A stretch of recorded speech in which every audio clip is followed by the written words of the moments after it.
Le 13 août. Sainte Radegonde, reine de France. Jamais butin n'égala celui que l'expédition de Thuringe valut, vers l'an 53 octet, au fils de Clovis. Recevez cette bénédiction des dépouilles de l'ennemi, pouvait-il dire en présentant offrant l'orpheline recueillie à la cour du prince fratricide qu'il venait de châtier. Radegonde voyait Dieu se hâter de mûrir son âme. Après la mort tragique des siens, était venue pour son pays l'heure de la ruine. Longtemps après, la mémoire en restait toute vive au cœur de l'enfant d'alors, suscitant chez la reine et la sainte des retours d'exilés que l'amour seul du Christ roi pouvait dompter. J'ai vu les morts couvrir la plaine, et l'incendie ravager les palais, j'ai vu les femmes, l'œil sec d'effroi, mener le deuil de la Thuringe tombée, moi seul ai survécu pour pleurer pour tous. Près des rois francs, dont la licence sauvage rappelait trop celle de ses pères, la captive rencontra cependant le christianisme qu'elle ne connaissait point encore. La foi eut pour cette âme que la souffrance avait creusé de quoi remplir ses abîmes. En la donnant à Dieu, le baptême consacra sans les briser les élans de sa fière nature. Affamée du Christ, elle eût voulu aller à lui par le martyre, elle le cherchait sur la croix de tous les renoncements, elle le trouvait dans ses membres souffrants et pauvres. Du visage des lépreux, qui était pour elle la face défigurée de son Sauveur, elle s'élevait à l'ardente contemplation de l'époux triomphant dont la face glorieuse illumine l'assemblée des saints. Quelle répulsion quand, lui offrant les honneurs de reine, le destructeur de sa patrie prétendit partager avec Dieu la possession d'un cœur que le ciel seul avait pu consoler et combler. La fuite d'abord, le refus de plier ses mœurs aux convenances d'une cour où tout heurtait pour elle aspiration et souvenir, l'empressement à briser au premier jour des liens que la violence avait seule noués, montrèrent bien si l'épreuve avait eu d'autres effets, comme dit sa vie, que de tendre son âme toujours plus à l'objet de son unique amour. Cependant, près du tombeau de Martin, une autre reine, la mère du royaume très chrétien, Clotilde allait mourir. Malheur au temps où les personnages de la droite du Très-Haut, disparaissant, ne sont pas remplacés sur la terre, où le psalmiste s'écrie dans son juste effroi, « Sauvez-moi, à Dieu, parce qu'il n'y a plus de saints. Car si au ciel les élus prient toujours, ils ne fournissent plus dans leur chair le supplément qui manque aux souffrances du Seigneur pour son corps qui est l'Église. » La tâche commencée au baptistère de Reims n'était pas achevée. L'Évangile, qui régnait par la foi sur notre nation, était loin d'avoir encore assoupli ses mœurs. À la prière suprême de celle qu'il nous avait donnée pour mère, le Christ qui aime les francs ne refusa point la consolation de savoir qu'elle allait se survivre.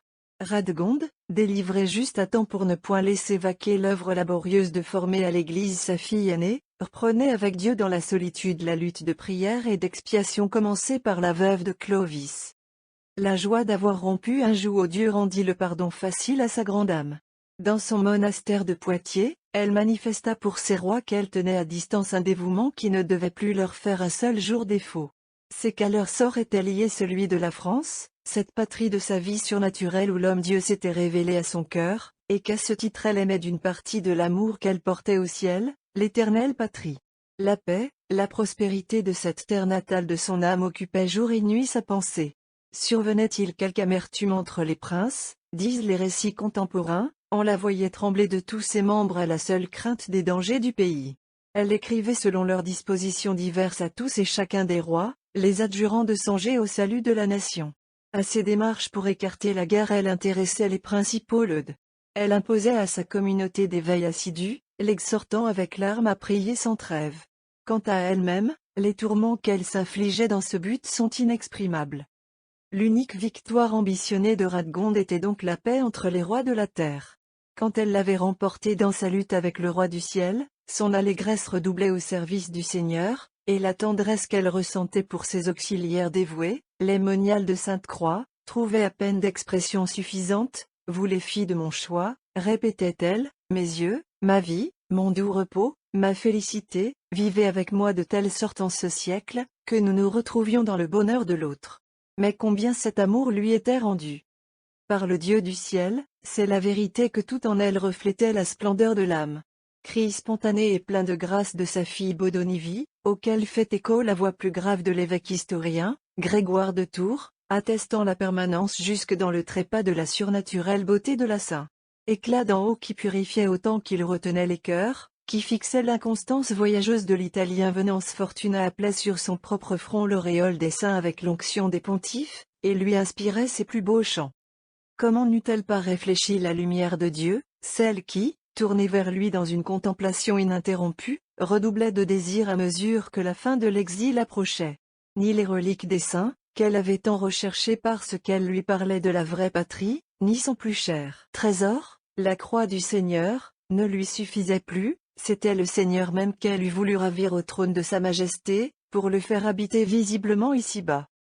Faisait-elle diversion à ses soupirs sans fin, c'était pour exciter dans les autres les mêmes aspirations, le même besoin du rayon céleste.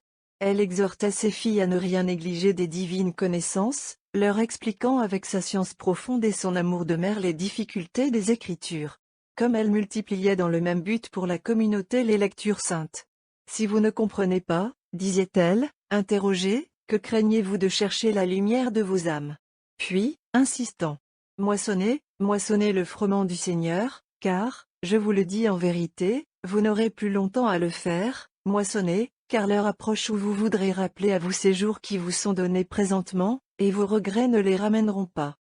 Et la pieuse narratrice à qui nous devons ces détails d'une intimité si vivante et si suave, poursuit en effet, il est venu trop tôt ce temps dont notre indolence d'alors écoutait si tièdement l'annonce.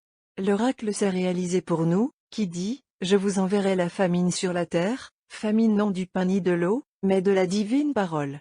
Car bien qu'on nous lise encore ces conférences d'autrefois, elle s'est tue cette voix qui ne cessait pas, elles sont fermées ses lèvres toujours prêtes aux sages conseils, aux douces effusions.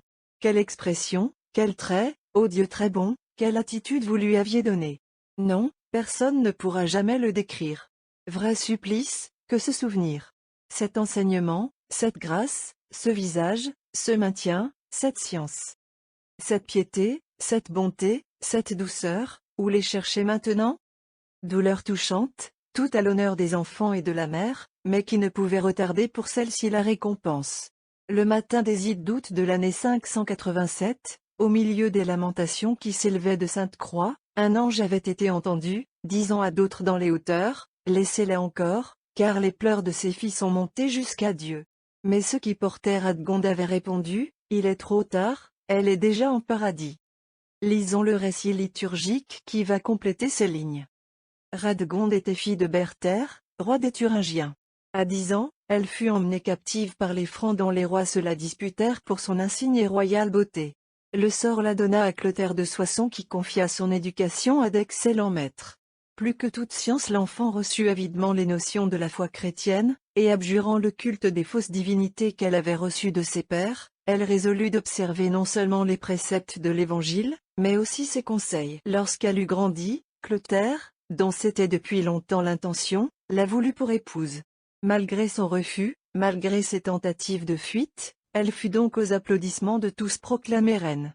Élevée aux honneurs du trône, la dignité royale dut se plier à ses charités, à ses continuelles oraisons, à ses veilles fréquentes, à ses jeûnes, à ses autres macérations, si bien que, par dérision pour une telle piété, les courtisans disaient d'elle que c'était, non une reine, mais une nonne que le roi avait épousée. Les dures épreuves, les chagrins de plus d'une sorte que lui infligeait le prince, firent briller grandement sa patience. Mais ayant un jour appris que son frère Germain venait d'être par ordre de Clotaire injustement mis à mort, elle quitta aussitôt la cour, du consentement du roi lui-même, et se rendant auprès du bienheureux évêque Médard, elle le supplia instamment de la consacrer au Seigneur. Or les grands s'opposaient vivement à ce que le pontife donnât le voile à celle que le roi s'était solennellement unie. Elle donc aussitôt pénétrant dans la sacristie, se revêt elle-même du vêtement monastique, et de là se rendant à l'autel interpelle ainsi l'évêque, « Si vous différez de me consacrer, craignant plus un homme que Dieu, il y aura quelqu'un pour vous demander compte de mon âme. » Médard, ému de ces paroles, mit le voile sacré sur la tête de la reine, et par l'imposition de la main la consacra diaconesse. Elle alla ensuite à Poitiers, où elle fonda un monastère de vierges qui fut plus tard appelé de Sainte-Croix. L'éclat de ses vertus éminentes y attira, pour embrasser la vie de la sainte religion, des vierges presque innombrables. À cause des témoignages singuliers de la divine grâce qui était en elle, le désir de toutes la mettait à la tête. Mais elle aimait mieux servir que commander. Bien que la multitude de ces miracles eût répandu au loin sa renommée, cependant oublieuse de la première dignité, elle ambitionnait les plus vils et les plus abjects offices. Le soin des malades, des pauvres, des lépreux surtout, faisait ses principales délices. Souvent ils étaient miraculeusement guéris par elle. Telle était sa piété envers le divin sacrifice de l'autel, qu'elle faisait de ses mains les pains consacrés, et en fournissait diverses églises. Mais si parmi les délices royales elle s'était tout adonnée à mortifier sa chair, si dès son adolescence elle avait brûlé du désir du martyre, maintenant qu'elle menait la vie monastique, de quelle rigueur ne devait-elle pas affliger son corps? Saignant ses reins de chaînes de fer, elle allait jusqu'à poser ses membres sur des charbons ardents pour les mieux tourmenter, à fixer intrépidement sur sa chair des lames incandescentes, pour qu'ainsi cette chair elle-même fût à sa manière embrasée par l'amour du Christ. Clotaire ayant résolu de la reprendre et de l'enlever à son cloître, étant même déjà en marche pour venir à Sainte-Croix, elle sut si bien l'en détourner par des lettres adressées à Saint-Germain évêque de Paris, que le prince, prosterné aux pieds du saint prélat, le supplia d'implorer de la pieuse reine pardon pour son roi et son époux. Elle enrichit son monastère de reliques saintes apportées de divers pays. Ayant même envoyé dans ce but des clercs à l'empereur Justin, elle en obtint une partie insigne du bois de la croix du Seigneur, qui fut reçu en grande solennité par la ville de Poitiers, le clergé et le peuple entier tressaillant d'allégresse.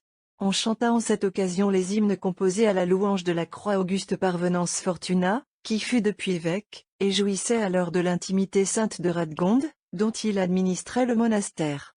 Enfin la très sainte reine étant mûre pour le ciel, peu de jours avant qu'elle ne sortît de cette vie, le Seigneur daigna lui apparaître sous les traits d'un jeune homme éclatant de beauté, et elle mérita d'entendre de sa bouche ces mots: « Pourquoi ce désir insatiable de jouir? Pourquoi te répandre en tant de gémissements et de larmes? Pourquoi ces supplications répétées à mes autels? Pourquoi sous tant de travaux briser ton pauvre corps? Quand je te suis unie toujours.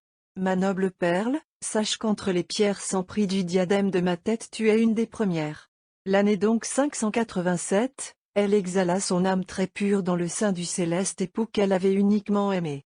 Elle fut ensevelie, selon son désir, dans la basilique de la Bienheureuse Marie par saint Grégoire de Tours. L'exil a pris fin. L'éternelle possession succède au désir.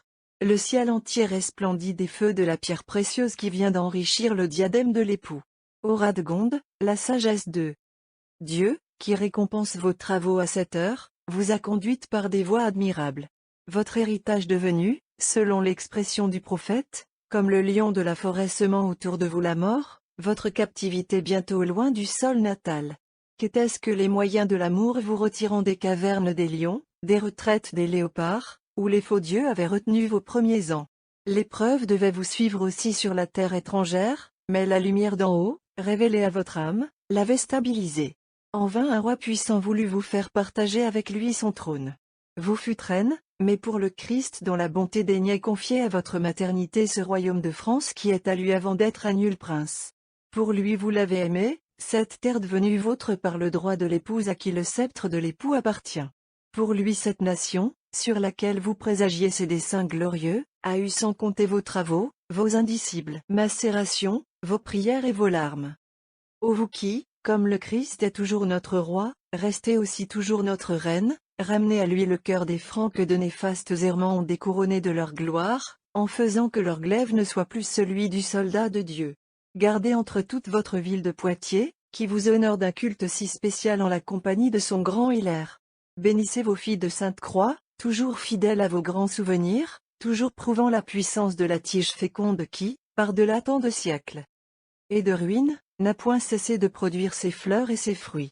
Montrez-nous à chercher le Seigneur, à le rencontrer dans son sacrement, dans les reliques de ses saints, dans ses membres souffrants sur terre.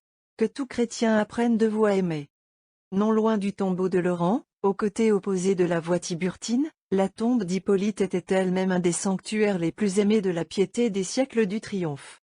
Prudence décrit les magnificences de sa crypte, l'immense concours qui attirait chaque année sa fête au jour des Ides d'août. Quel fut le saint? Quel son rang et sa vie? Quel fait convient-il d'ajouter à son histoire, en plus de celui d'avoir donné son sang au Seigneur Christ? Toute question devenue, en nos temps plus modernes, l'objet de nombreux et doctes travaux. Il fut martyr, et cette noblesse suffit pour nous à sa gloire. Honorons-le donc, avec l'autre athlète du Seigneur, Cassien d'Imola, que l'Église propose en même temps à nos hommages. Hippolyte fut traîné par des chevaux indomptés qui brisèrent son corps à travers les rochers et les ronces. Cassien, qui tenait une école, fut livré par le juge aux enfants dont il était le maître, Et il mourut sous les 1000 coups de leur poinçon. Le prince des poètes chrétiens a chanté, comme pour Hippolyte, ses combats et sa tombe. Oraison. Faites, nous vous en prions, Dieu Tout-Puissant, que la vénérable solennité de vos bienheureux martyrs Hippolyte et Cassien augmente en nous, avec la dévotion, les fruits du salut. Par